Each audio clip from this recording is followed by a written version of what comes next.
I am Jermaine Morris, here with the one and only Mr. Berry Accius. Yes, sir. We're coming to you live with the Say Something podcast. This is the podcast where we address things going on out here in the community, out here in these streets, things happening in the world at large, stuff that we feel the need to say something about and that we feel that everybody should be saying something about. Like I said, I'm Jermaine, always bringing the real life without the sweeteners. Mr. Unapologetic himself, Berry Accius. How you doing today? Man, I'm blessed, man. You know, made it through the Boyce Watkins thing and on to the next. Yeah, Dr. Boyce Watkins, the People's Scholar, just out here in Sacramento. Killed it! Talking to the people about business, finance, economics. I was there as well. Financial love making. It was going down, man. It was a great event. I was personally honored, privileged, and pleasure to have been there and heard the words from the good doctor. You know, we talk about say something, stuff that we need to say something about, and that's what we bringing to you this week. And some of the stuff that's going on out here that I think that we need to say something about that I personally think is real. And what's love got to do with it? Man, well, love got a lot to do with a lot of things. And I definitely know when Dr. Boyce Watkins was here, shout out to everybody that was out there and made their way. He has a book that talks about financial love making. It's actually called, I want to believe it's called that. And love, man, it's a very touchy subject, love, especially in the black community. Yeah, because I think that is the base, the foundation for so many things that spiral off of it. You know, love that starts in the home, and not just romantic love. Just, you know, when people think love, they think Valentine's Day and all that. You know, the cuffing season is coming up. Winter time is around. Like right now, everybody's still on the loose now. In a few months, brothers will get shacked up, women will get shacked up, and here we go again. The stretch. I've always said that the official cuffing season, your Rubicon is Halloween. Like, really? Yeah, that's your point of no return. Because if you can get somebody linked up by Halloween, October 31st, that's gonna get you that second plate brought over on Thanksgiving. Okay. You can skate through Christmas without a gift because it's only 8 weeks, 7 weeks. You ain't maybe just a trinket. Ladies, you got you a date for New Year's Eve. That's gonna get you a present for Valentine's Day, and that's gonna send you into spring. Well, you know what? The beautiful thing about my life. For anybody that's listening, I don't celebrate none of that shit.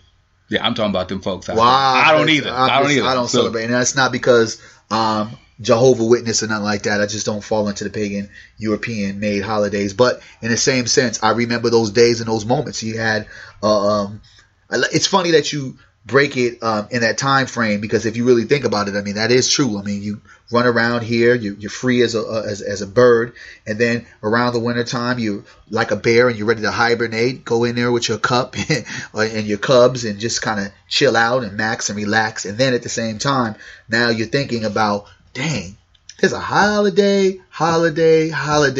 in every month, right? Yeah, back to back.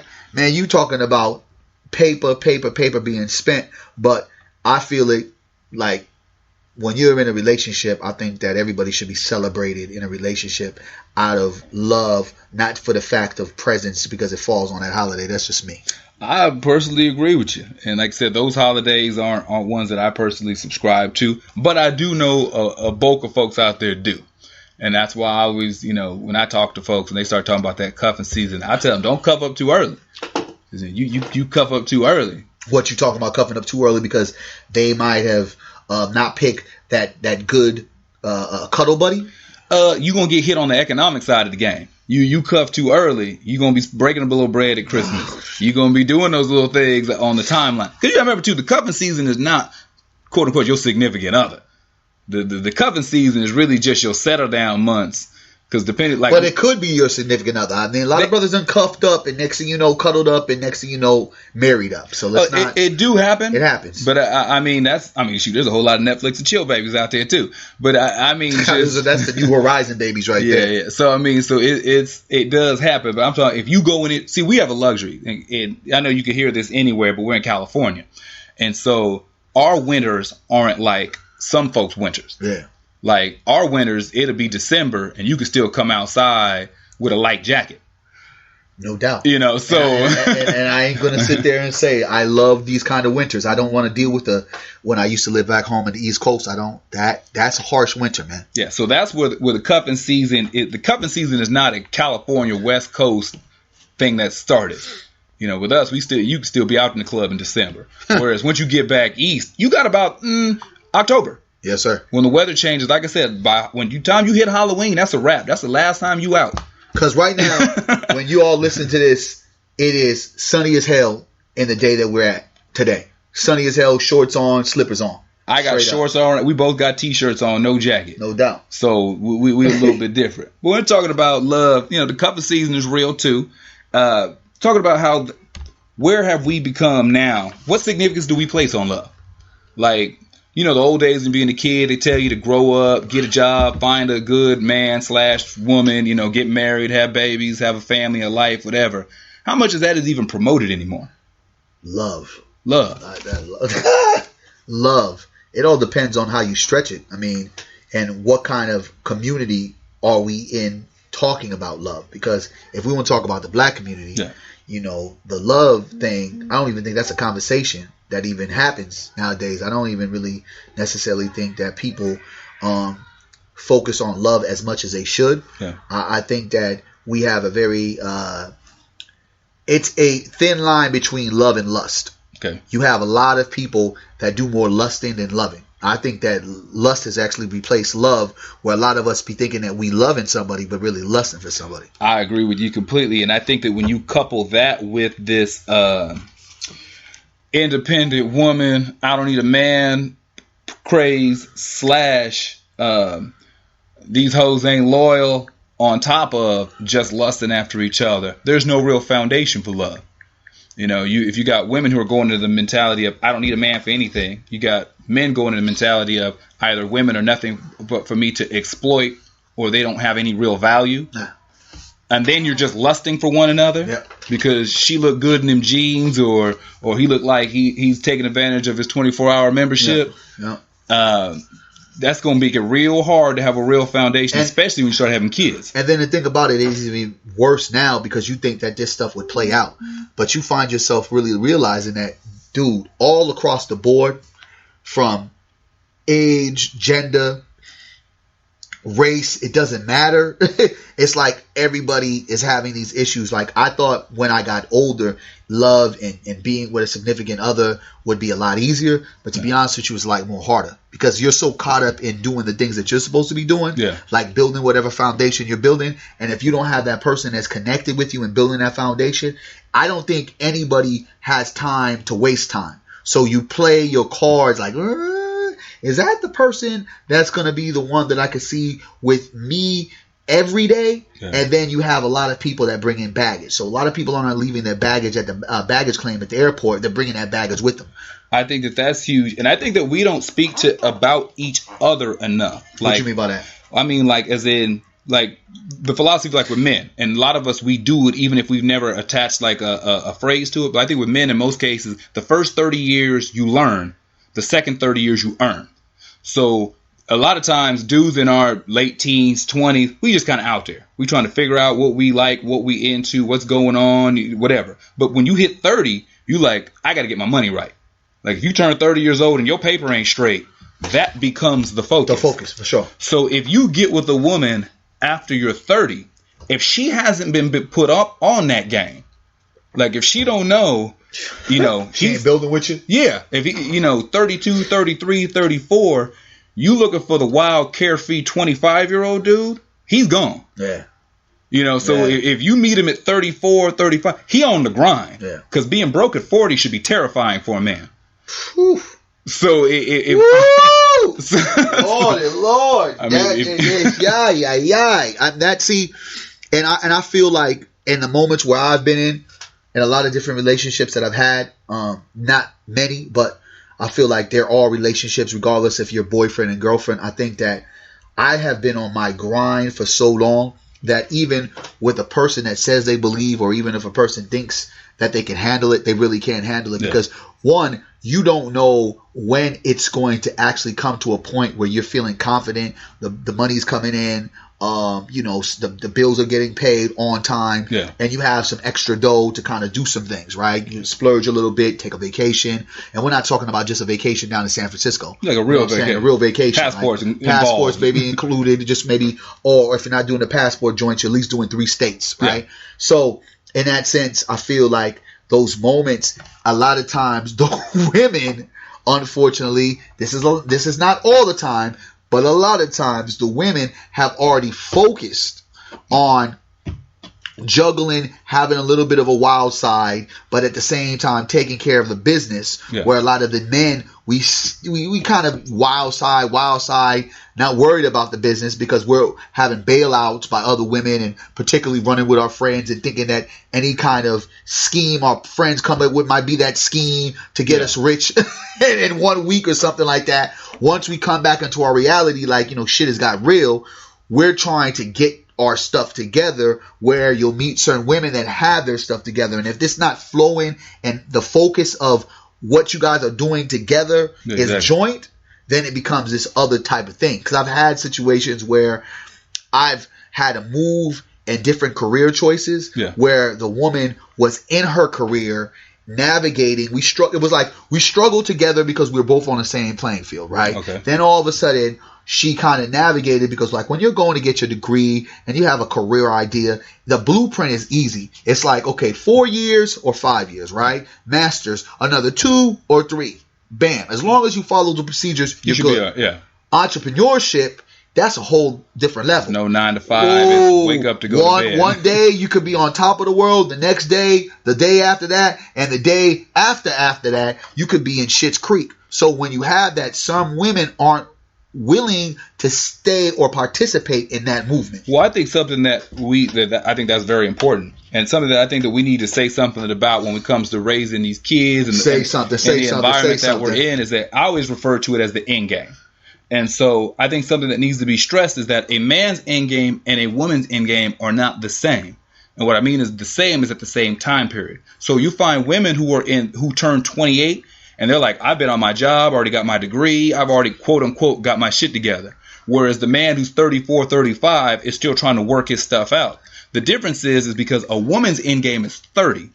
Like, and when I mean by end game, I mean out the game. Like, got a dude, building a family, building a home. A lot of women's goal is by 30.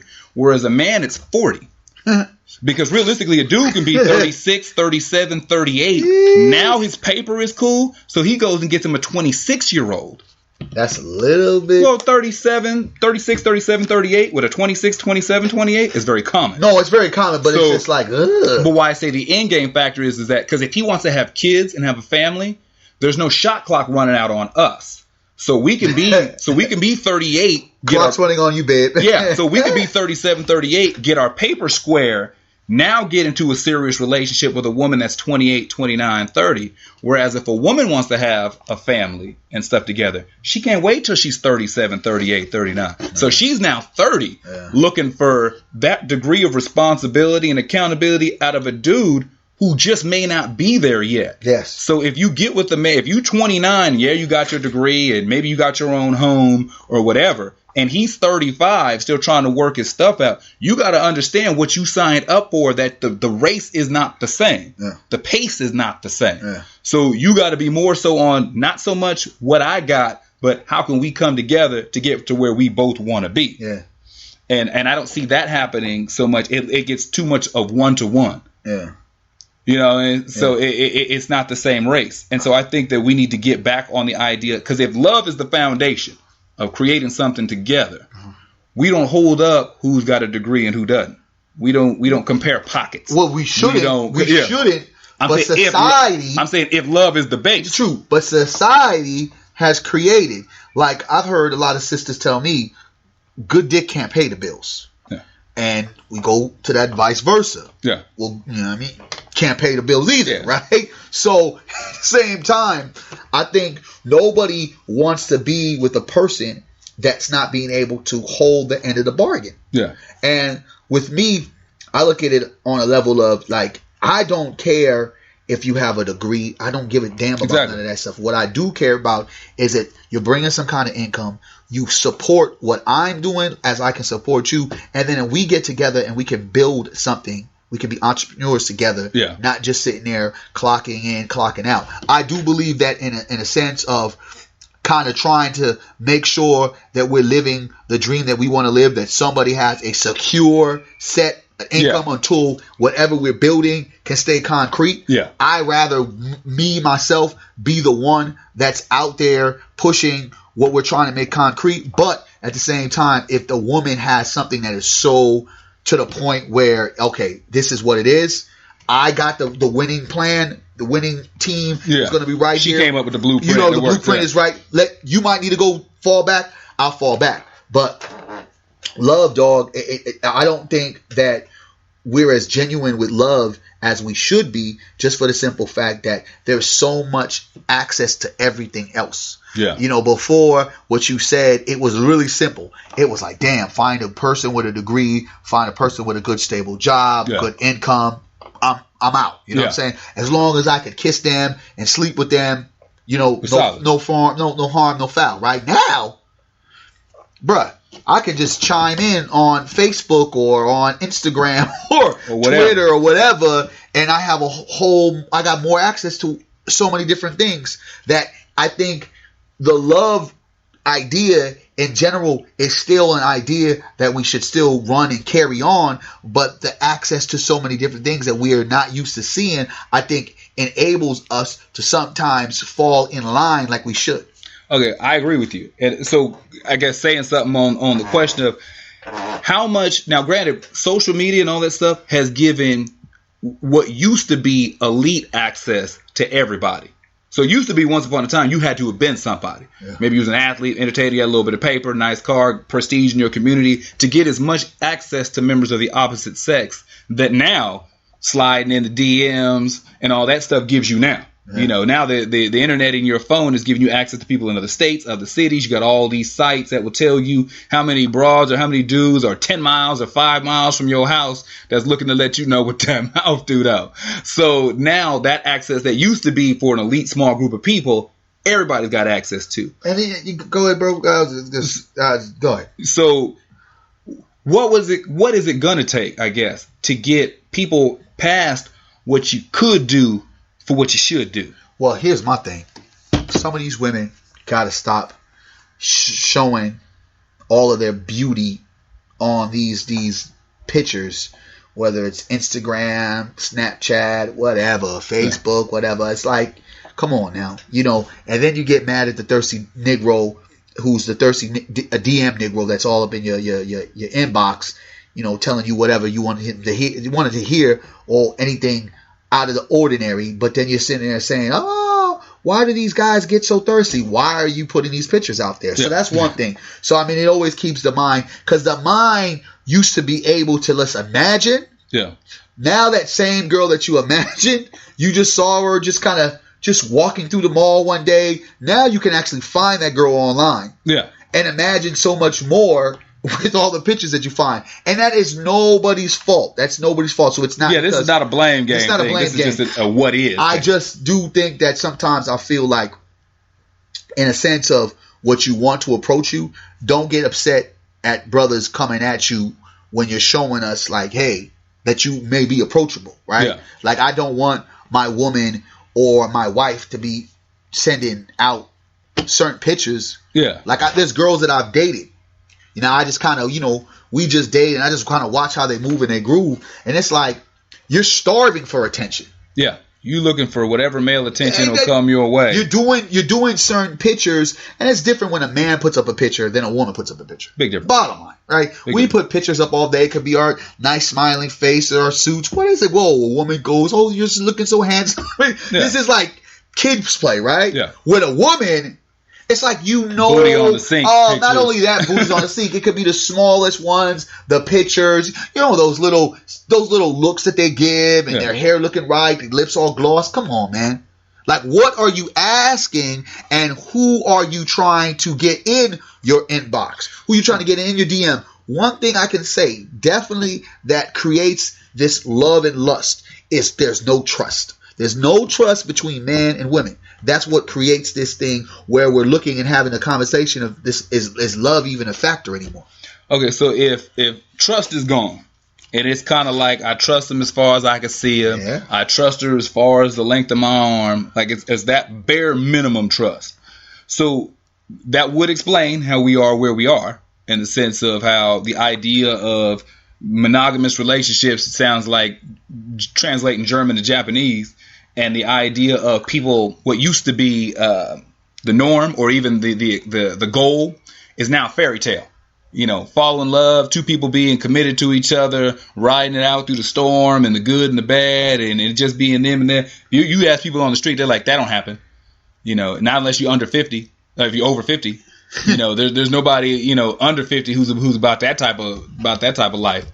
But what are the effects, in your opinion? You know, we say something on how that has trickled down to the rest of the community.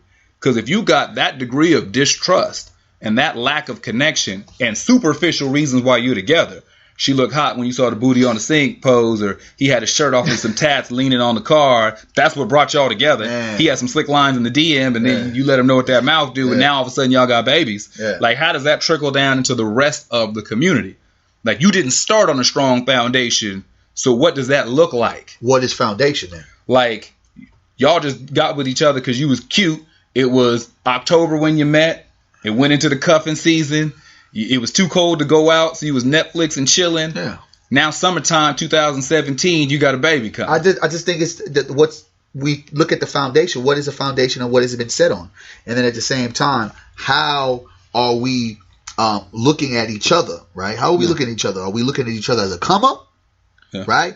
Are we looking at each other as a safe haven, right? Are we looking at each other as a cheap thrill, or just the Negro of the week, the Negro of the month? Like, how do we look at each other? Like, right, this cat can go ahead and rock my world. I mean, or am I just in it for sex? What are we looking at it at? Because when we look at it on a scale of what's going on in our community, the lack of love has created so much confusion and has dismantled our community. Because when you have no love, you have no trust. We have no trust. You have nobody building, and then you have babies making babies, and the cycle continues, right? Because we have a foundation now. Baby mama, baby daddy is a foundation. A kid, listen, a kid sat there, a young kid in one of my classes sat there and said that to their mom. And I'm like, how did they learn that? Like, a young kid said, oh, that's not your baby daddy. Yeah, but I'm saying, but now baby mama and baby daddy is a relationship status. Like, I mean, that's where we're at now. Like, is that your boyfriend? Is that your man? Is that your husband? Now it's my baby daddy. What does that even mean? I can't. But what does that even framework? That's what it is. It's a norm. Like it's so common to where there's no attachment outside of we procreated together. I guess it's better to say that's my baby daddy than not being able to point that there's no baby daddy, there's no baby mama. I mean, because it could be that bad. Yeah, that's real. I mean, I'm just saying it could be like, at least the mother effers is able to point at each other like, yeah, you know, that's my baby daddy, that's my baby mama, whatever. Yeah, so I mean, so we look at now within the community. So when there's that lack of a solid frame, like it's not. Let's just remove kids for a second. Mm-hmm. Let's just look at just a grown man and a grown woman. You dealing with each other, but you don't really trust each other. You dealing with each other because, you know, you get just irritated enough, but then somebody comes and comes to the bedroom and wreck shop, and then that buys you another 3-4 weeks to stay together. Or you can't afford to break up. There's a whole lot of people right now that if they could swing the other half of the rent, they break up today. Right. Like, if I could pick up this lease tomorrow, you be gone. Man. But I can't afford to leave you. So when that is the situation, like, we see what our community looks like. Yeah. You know, that complete disconnect, that not pulling for each other, not believing in each other, not rooting for each other, supporting each other, helping each other win. We don't even like the mother effer in the house with us, let alone the community as a whole that we're trying to come together and build with. So when we talk about, you know, saying something to that, what's it going to take to shift that? I really don't know. Like, because it's so deep rooted, and it's so deep rooted into more of a frame that we're, I don't think in this particular podcast, we don't want to get into deep with, as far as, you know, the things that have happened and historically. Yeah. I look at it like that. I mean, the distrust has come, like, you know, during slavery. I think that it's the divide is started right then and there when, you know, you have master taking care of everybody in the house, so to speak, right? And we're not just talking about the women and the kids, you know what I'm talking about? But when you got it now, it's like social media doesn't help. It creates too much of that boiling point to where, and especially men, not saying women don't do it, but especially men, that men just start flirting, and that flirtatiousness turns into some dangerous, disastrous shit, right? Yeah. Because it's just like, oh, you see that old flame, right? In 8th grade, and literally you haven't really gotten over that old flame, and you see them, they see you, and you're thinking like, well, maybe this is the person I'm supposed to be with, right? Yeah. So it opens up a lot of doors that don't need to be open, where compared to not having it. And I can honestly say that because there's people like you just be like, all right, I'm done with it. I don't know where they're at. And then now social media, you can find them. Yo, where you been? And it's just like, boom. But you lost them for a reason. You lost them for a purpose. So I don't necessarily know what's it going to take. You would think that with history being a proven track record to our dysfunction, that some of that would help to be more of us being more mature about how we treat each other and loving each other more. But in the same sense, all of the recent episodes and issues, you would think that, dang, right now, all we can do as black folk is love each other. And that shit is not even happening. So I don't necessarily know what it is, because even when a young person sees their parent going through like the relationship woes of not having that significant other in the household, they turn around and do the same exact thing. So it's a cycle of madness that continues to perpetuate. I don't really understand how it happens like that, but I know in a sense of when you say you love, I think people are more selfish with that love. And they're willing to love from afar, but not willing to love hands down when, everything all falls on the ground and it doesn't matter. They don't care who sees them. I think the love nowadays is so much of a vulnerable state for our people that we don't even want to show that reflection of love because it's signs of weakness. Yeah, and I agree with you, because I don't know where we came up with this idea that love makes you weak. Like, we have it. We wear that bullshit proudly. The idea of being with somebody and being for that person. Oh man, you a simp. Yeah. You a sucker. Yeah. Like being in love with a woman is supposed to make you less of a man. I don't know who came up with that logic. Negroes seem to be more in love with their partners than they would or with a woman. I mean, think about the songs that we have. Yeah. Like, these hoes ain't loyal. You know what I'm saying? I love my ends. It's just kind of like, huh? I don't even understand the situation. It's crazy, man. It's crazy to me. Because I look at like the young people growing up, and boys and girls, and young girls growing up with a mama who they've never seen live in a healthy relationship with a man. Okay. Like, we got a lot of grown women out there couldn't live with a man at gunpoint. Woo. Like, they have no idea how to even interact with a man on that intimate level. Say something. So many boys and girls growing up never seeing their parents affectionate. Like, just the idea of holding each other's hand or kissing each other or telling each other that they love them. They don't even see that. Yes. So their idea of what relationships are is, sex and arguing. Yes. That's love. Like, that's like if you're not putting your hands on me, if you're not yelling at me, if you're not acting crazy, showing up to my house at 2 a.m., knocking on my door thinking that some man's in the house or some woman's in the house. That's an example of love. That's love.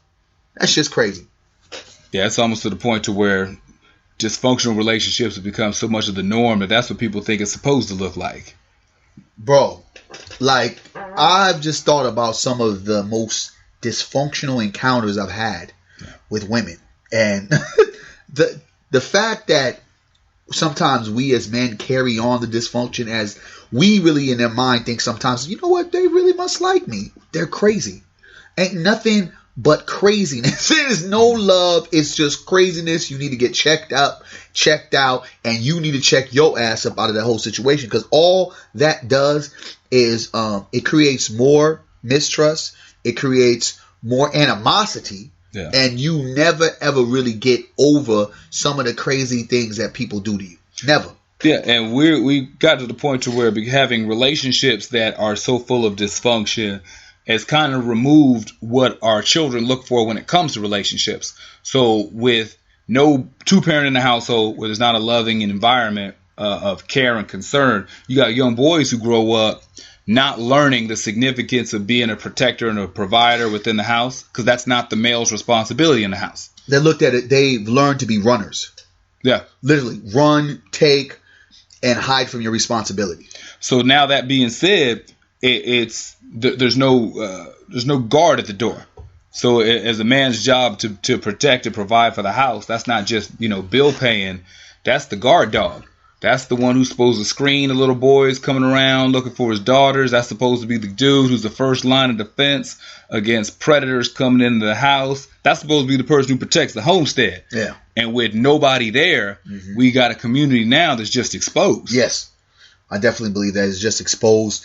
And it's unfortunate because it doesn't seem like it's, stopping anytime soon. If things, I really believe it's gotten worse. Yeah. When you watch and now you have, when we go back on social media, and I don't want to make social media the culprit of these things, but it plays such an integral part on different things that are going on in our community, because now people are more open to expose their business to get sympathy, right? Yeah. They're telling stories that they should only keep in the household, right? Yeah. And then when you have songs that promote, because once upon a time there were songs that promoted love. Yeah.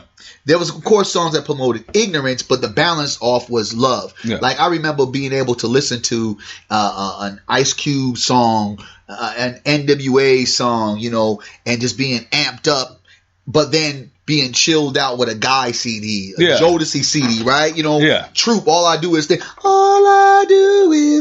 of you. You know what I'm saying? Brother, get chilled out. Now you don't got that. Even if you start taking, we'll take it as far as the 90s. Because we're straight. We're straight with the 50s, 60s, 70s, 80s. Yeah. We're good on that. So we'll take it as far as... That was all was love. Yeah. We'll take it as far as the 90s, because you had... The difference... We'll take R&B music to pin it down a little bit. So the R&B songs were... The guy was supposed to more or less speaking for you. So if you was a dude who was really on the romantic side of the game, you was a flower bringer, you was rose petals, Boys II Men was covered your bases. If you were a little more edge to you, Jodeci got you. If you got to the late night, you had Keith Sweat coming in. Okay. Like you had dudes. I would feel bad if Trey Songz speaks for you as a kid now. Like if Chris Brown is your voice that you hear in your head, you know what I'm saying? We've really slipped on ours and men, our responsibility of laying down that proper blueprint in the home of what it's supposed to look like. Yes. Because women may set the standard of what they'll accept, but what's being mimicked and shown is what we do as men. Yes, sir. So these young boys are seeing how we behave, how we move, what we do.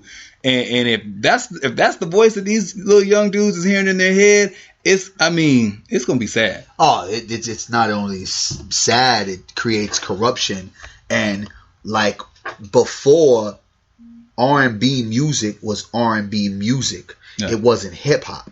Where now hip hop is kind of switched up to be a little bit more R&B, but now R&B is exactly what hip hop is. And it's like you have your more of those artists. They are speaking the love in such a sexual nature that it doesn't even come off right. You know what I mean? It's like it's aggressive. And at the same time, you have the women speaking that same exact language. So you have two aggressions. You have a man's aggression, you have a woman's aggression. Where's like the soft side? Where is it time for the nurturer to come out? And I don't see that. Yeah, I'm trying to think off the top of my head, women romantic love. You know what I'm saying? Like when you think about who the Sierra ain't giving you no soft perspective.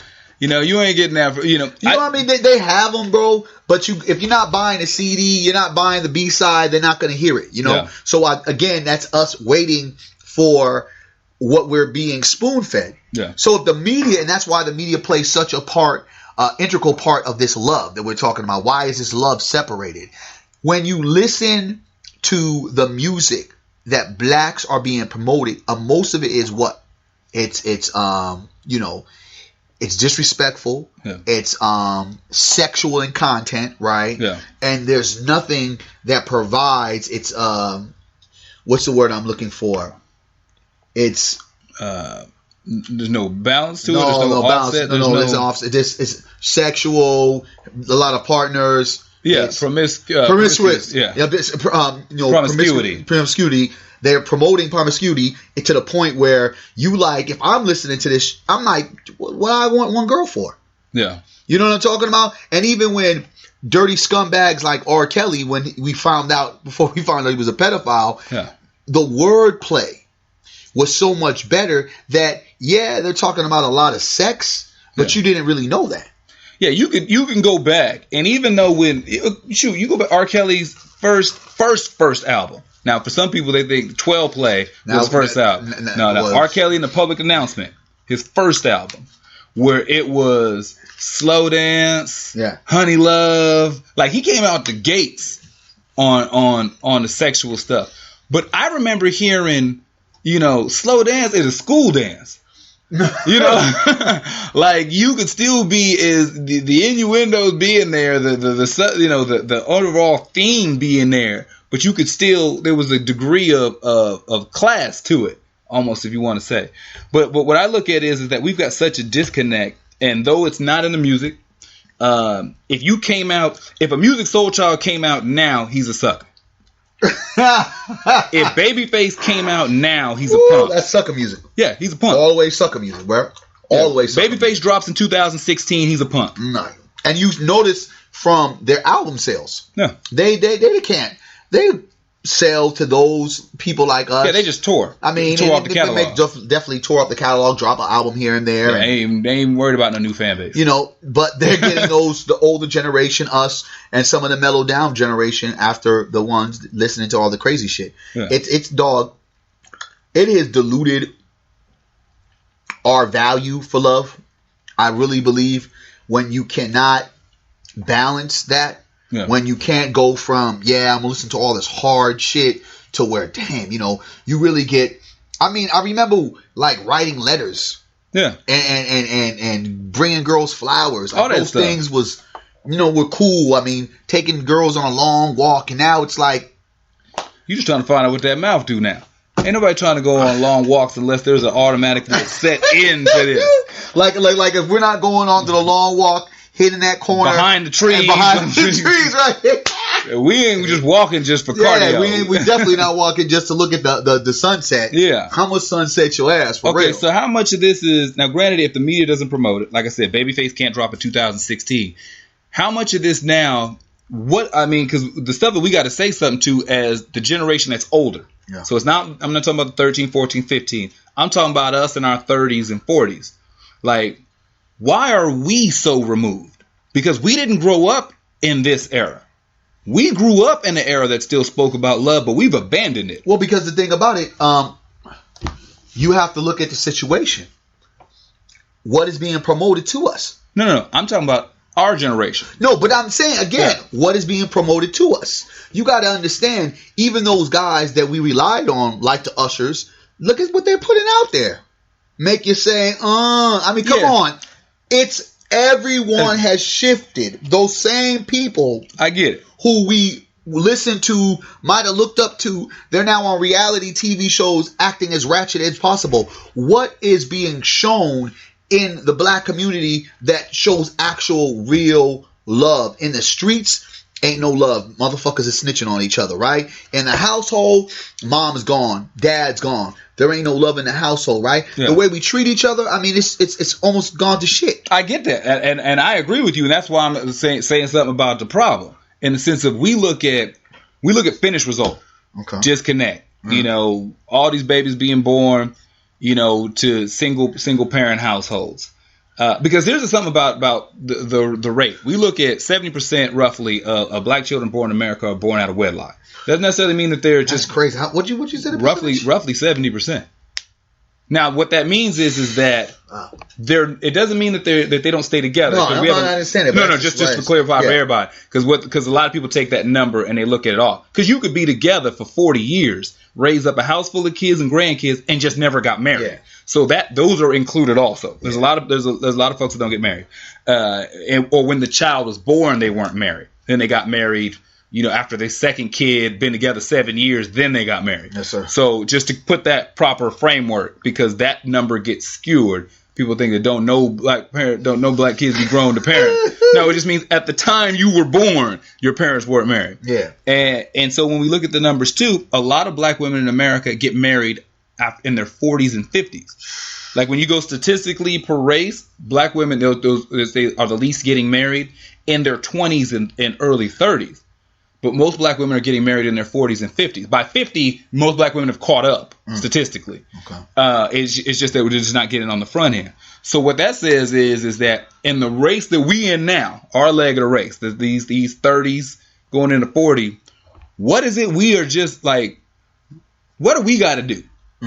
Because the 13, 14, 15, 16 years will fall in love if there's models of examples, models of possibility. Yeah.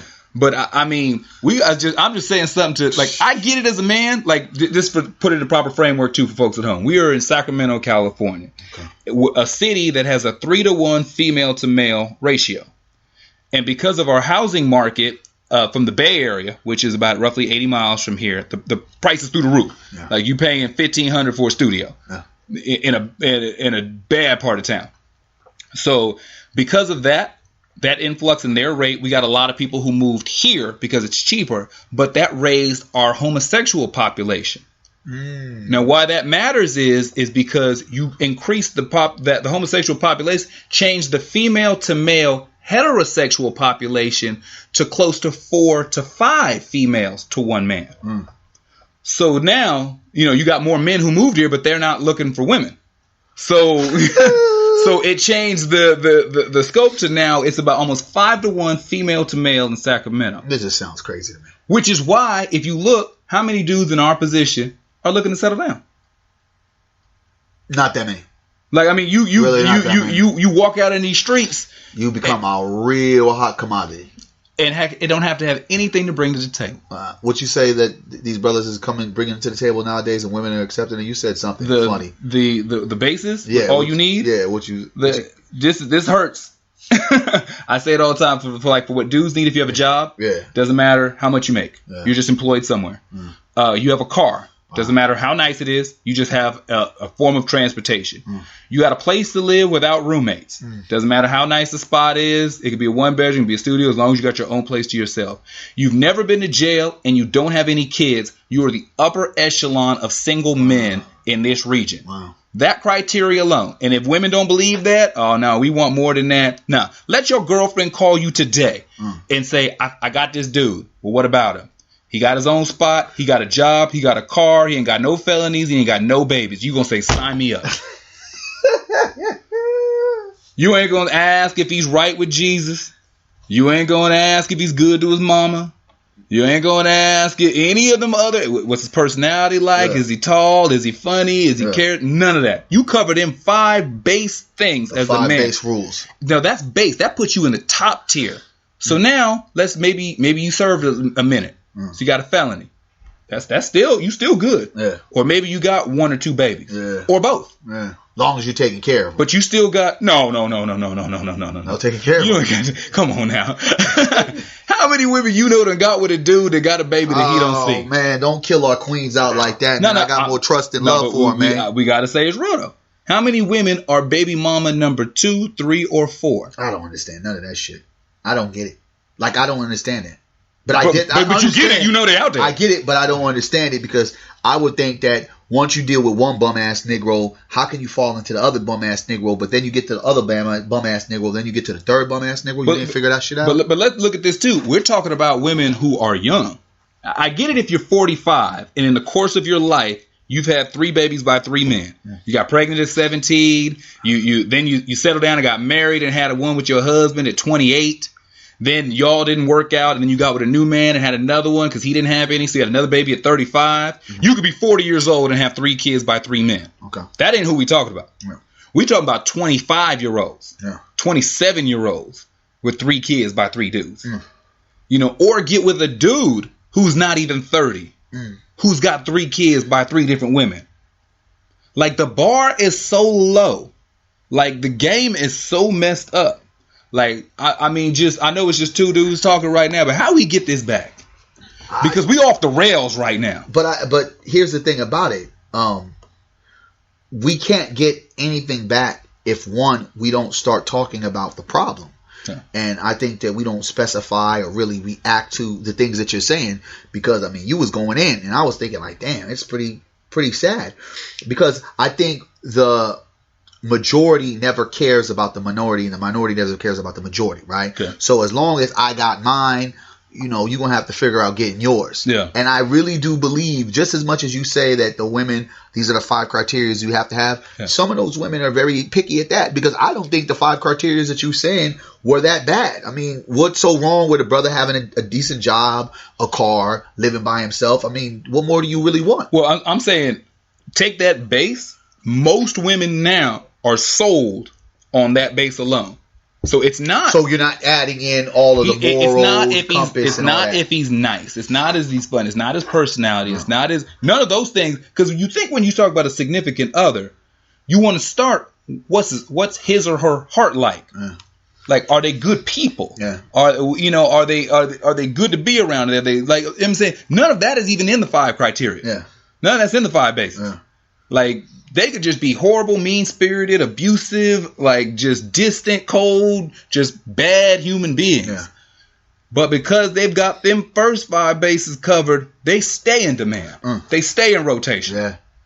It's like a bad pop song. It's like Britney Spears in 03. You just stay in rotation. Man. Or just and stuff like that. Yeah, right? just stay in rotation. I think that, you know, we have to be able to have better examples what actual love is. And I think that when you talk about love, we go deeper into just loving as a relationship between man and women, loving each other as men, loving each other as just women, being able to love each other as people. You know what I'm saying? I don't think you have to necessarily know everybody's life story to be, you know, have love for them. Yeah, right? Yeah. And I think that's when we fall short from that, we try to make it like someone has to walk 100 miles and walk down a strip of 100 like red burnt stones so a person can feel, oh, you know, you do love me. And that's when we talk about the abuse, and we talk about the aggression, we talk about the craziness. That's how people be like, oh yeah, she's down for me, she loves me because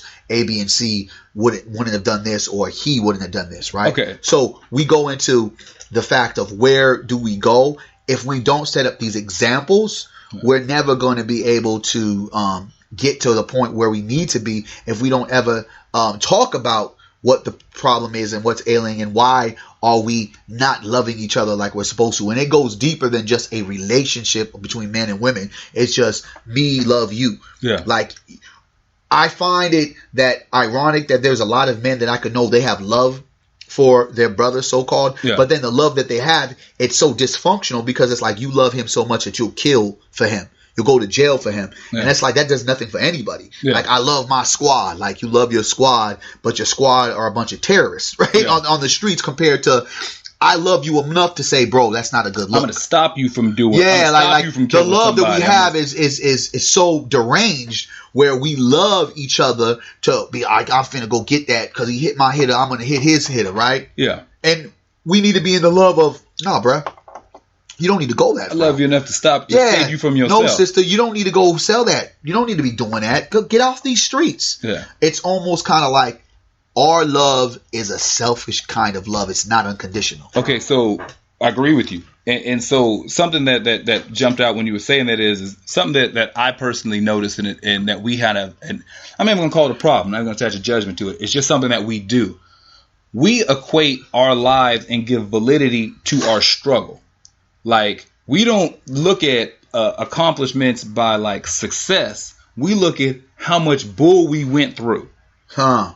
Like, if somebody sits there and says, oh, me and so-and-so, we've been together, we in love, we just laugh and joke and we don't fight or argue. That's not enough. No, it's like, oh, you ain't been through nothing yet. Oh, wait till it gets bad. Yeah, exactly. You know, you have this. It's like we equate love with what kind of struggle did you go through to get past. We give validity. Right? If you sat there and said, my parents were together, we grew up in a middle class area, went to college, married the college sweetheart, we had a couple babies, they'll sit and say, you ain't been through nothing. Yeah.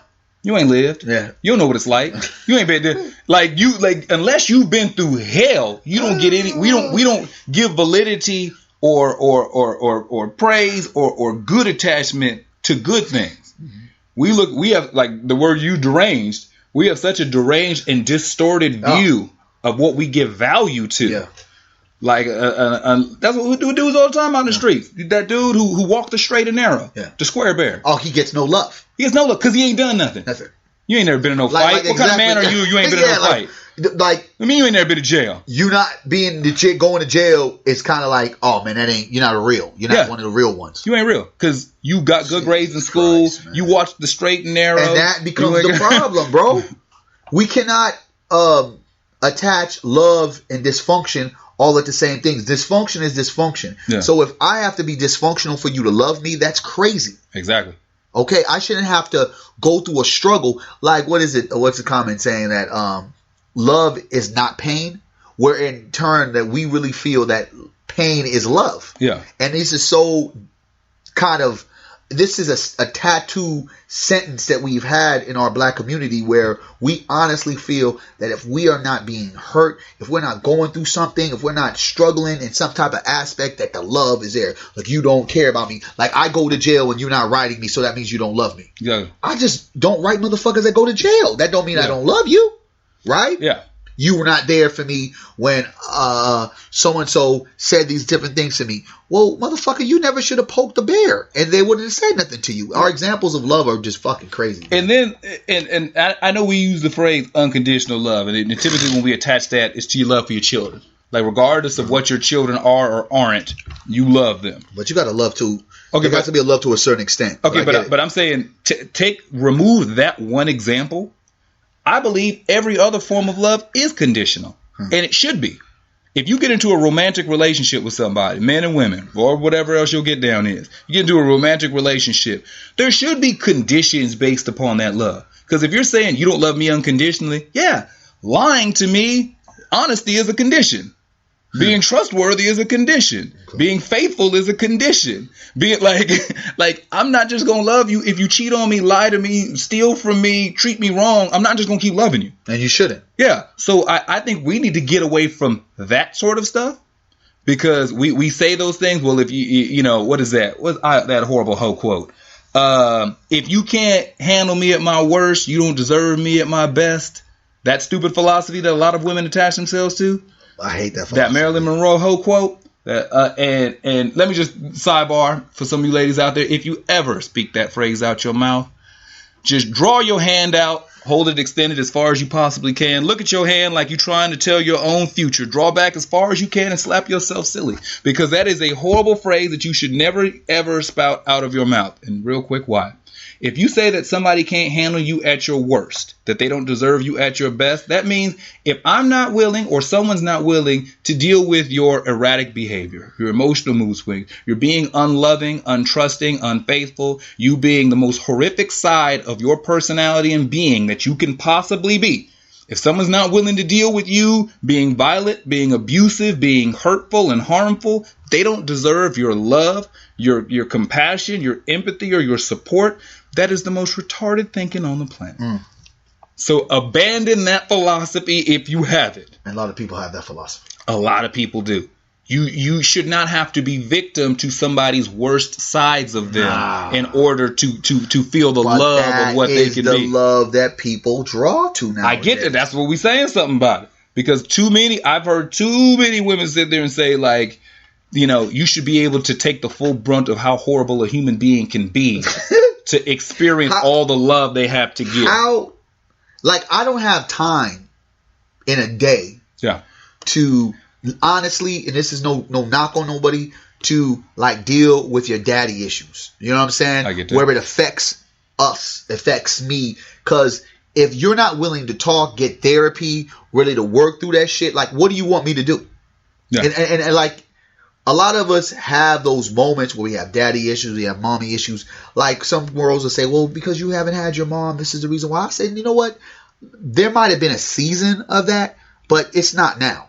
Why I may not be able to deal with you is, one, because I'm too busy. Two, because I don't really feel that we really match the way we're supposed to match. And three, that it's not that serious, and I don't feel like myself, when you move from a relationship and you're trying to find yourself at the moment, sometimes relationships are a hindrance and they hold you back from what you got to do. I don't want anybody calling me talking about I got to be home or where you're at. If I want to sit here and do 10 different podcasts with my partner, I'm going to do that. Yeah. Without having to deal with the conversation or the text messages or the knocking at the office door. Yeah. But I think that speaks more to the relationship you're in and the mate that you have.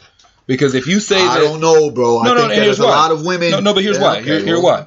Because if the mate that you have recognizes who she's with or he's with, because this is because women go through that too. There's some I got to work some overtime and dudes showing up at the job like, who you over here doing overtime with? Like that's real. So it goes both ways. So if the mate that you have does not recognize your vision, what you're trying to do, the big picture of what you're working on. Look at, are you being open and transparent about what you're doing? Because sometimes we get focused on the job, but we don't communicate what it is that we're trying to do. So the other person doesn't know. Or B, did you find somebody that just don't really have your back like that? Like they care more about, I need you here home at 9 o'clock just because I need you home at 9 versus you saying I got to work till 10 so we can put this down payment on this house. Yeah. Like, I need you to understand what I'm trying to do. And is that communication not going on? But I think that we have such a huge disconnect when it comes to a lot of this stuff. I mean, we have to look at it.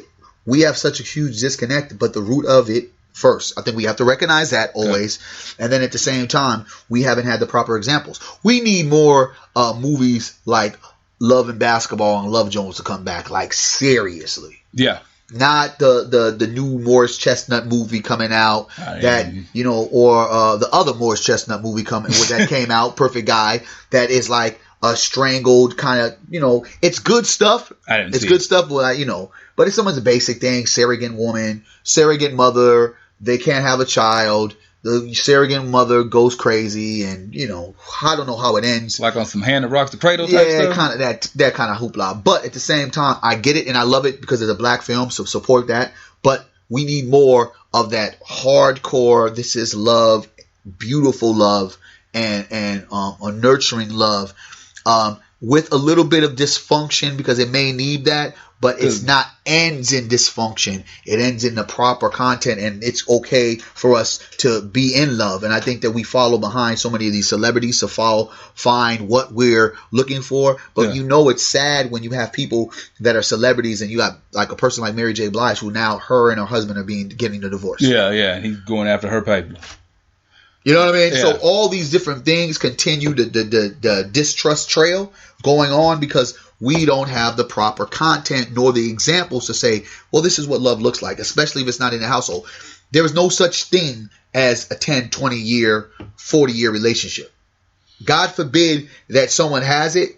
All I know, a lot of the relationships, and if this is what relationships occur with, is dysfunction. I know people that have been together, left together and run around, slept with other people, came back together. And to be honest with you, come on, man. That's not like, somehow, some way, that's a foundation that's been built on. Eventually, it's going to crumble. I get that. And something that we spoke about before we started, we were talking about a different subject. And I kind of talk about how I try to do things is I try to live intentionally. And so whatever it is that I do, if I'm doing it, I want to do it. And I think that we don't intentionally get into relationships. I don't think that we intentionally love each other. I think we got with somebody who was cool for a minute, and now after so much time served, we just together. But the goal is I'm not waking up every day thinking, how can I make this relationship better? I'm not waking up every day thinking, how can I make her life, make his life whole? What pieces can we bring together to cement this foundation, this union? What can we do to raise these kids better? Like intentionally being together. Do you live by yourself? I live by myself, yes. Do you like it? Yes. Why? There's a lot of freedom to live by yourself. But I have lived with okay, and I have too. Yeah. And ask me the question. Are you living alone now? Love it. Okay. Yes. Okay, so the better question is what was it like living with somebody? What I just told you. Well, no, but I mean, I felt like I had a guard dog or a freaking probation officer, parole officer. Okay, so mine was and the thing about And the thing about it with me, and maybe I've let that scent be the reason because of things that I might have done, whatever. But at the same time, like when people like myself who can operate by themselves, they don't want to hear anything from a person that needs someone there 24 hours.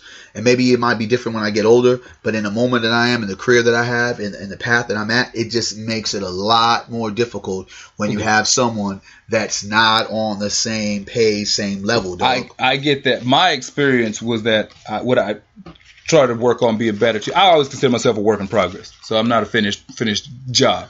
And part of it was I wasn't transparent. So I knew what I wanted to do in my head, but I didn't communicate that well. So when you have somebody, especially living in the same house, and you're just kind of operating on your own schedule, and you're not, I can communicate my frustrations, like I need to be alone for a minute, but I didn't express what I was trying to do, why I needed to be alone, and when I would be available to have that free time. I was just giving off irritation. I was giving off frustration. I communicated my frustrations, not my words or information. And that's horrible. That's cancerous in a relationship. It burns our relationship up. Yeah. So I could take the responsibility for my faults when it came to that. Bottom line, at the tail end, we have to find a balance. We have to really be intentional about how we show love and how we give love and be acceptance of love, because that's another problem that we have. We are not open to when someone is loving us. Exactly. So we don't run from love, basically. Yeah, because I think that these are things that need to be addressed, that the basis of love within the community, as well as our household, they go together. And that having the ability to be open to love as well as to receive love is what will start off with your significant other. It'll work into your children, life with your siblings, into your family. And when you can find that degree of love and compassion and communication through your family, you'll begin to have it for your neighbor. You'll begin to have it throughout your community. That's how you practice economics together. That's how you strengthen the ties through the education system. That's what builds a strong community. And you have less outsiders that offset those things. So that foundation for love is so important. And that's just something that we feel that we need to say something about. Say something. So this is another installment of the Say Something podcast. I'm Jermaine Morris. I always bring the real life without the sweeteners. Here with Berry Accius. You already know. Berry Accius on Facebook. Berry Accius on Twitter. At Team Voy on Instagram. Holla at me. See? Look at him. Saying something. And so mine is everything is at J Morris CEO. Throw that out there too. Most definitely. And if you got something that you want to say something about, if you see the link up on Facebook, see it up on SoundCloud, feel free to leave comments, talk about stuff that maybe you enjoy about the show, or maybe subjects that you'd like us to say something about. And until next show, we'll holler at you later. Yes, sir.